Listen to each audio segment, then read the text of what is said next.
বস, কালকে পিৎজা কেমন ছিল? জোশ জোশ। আজকেও হবে নাকি? চলেন, আমি ম্যানেজ করছি। দেখেন শাওন ভাই, আজকেও পিজা হবে নাকি? না রে ভাই, বাসায় অনেক ঝামেলা। আরে চলে, আমি তো ট্রিট দিচ্ছি। আচ্ছা, কথা বলে দেখি। ভাই, আপনি ছাড়া পার্টি যাবে নাকি? ম্যানেজ করে, ঠিক আছে? ঠিক আছে।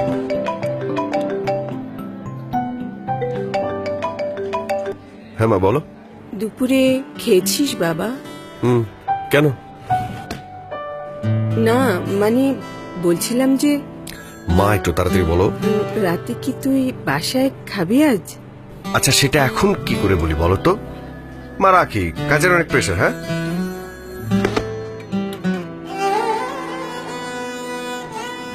বস, ব্যাংককে তো বাম্পার ডিসকাউন্ট দিচ্ছে, পানির দামে ফ্লাইট, যাবেন নাকি? চলেন, আই হ্যাভ নো প্রবলেম। আপনি তাহলে একটু তৌফিক ভাইকে বলেন না, তৌফিক ভাইরে ম্যানেজ করার দায়িত্ব আমার। উনি গেলে হ্যাপি মজা হবে। হুম। অফার কিন্তু শেষ হয়ে যাবে বস।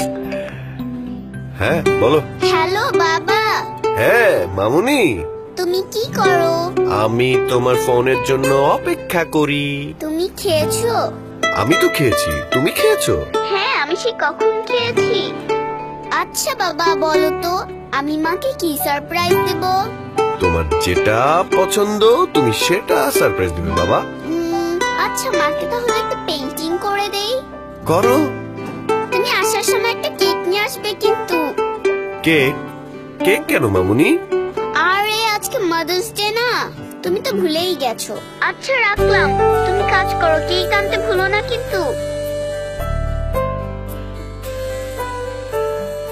কখনো পড়বে মনে মাকে মধুর সময় ছেড়ে। মায়ের সাথে আমাদের সম্পর্কটা সবার থেকে আলাদা, তাই আমরা কথাও বলি ভাবনা চিন্তা ছাড়া, একদম আলাদা একটা ভাষায়। কিন্তু কখনো কখনো মায়েরও তো ইচ্ছে করে আমাদের মুখে মধুর কিছু শুনতে। হ্যালো মা,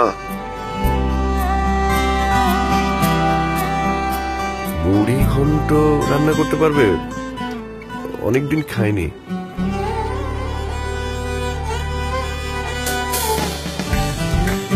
এই মাদার্স ডেতে মিষ্টি কিছু কথাই না হয় উপহার দিন মাকে। Happy mother's day.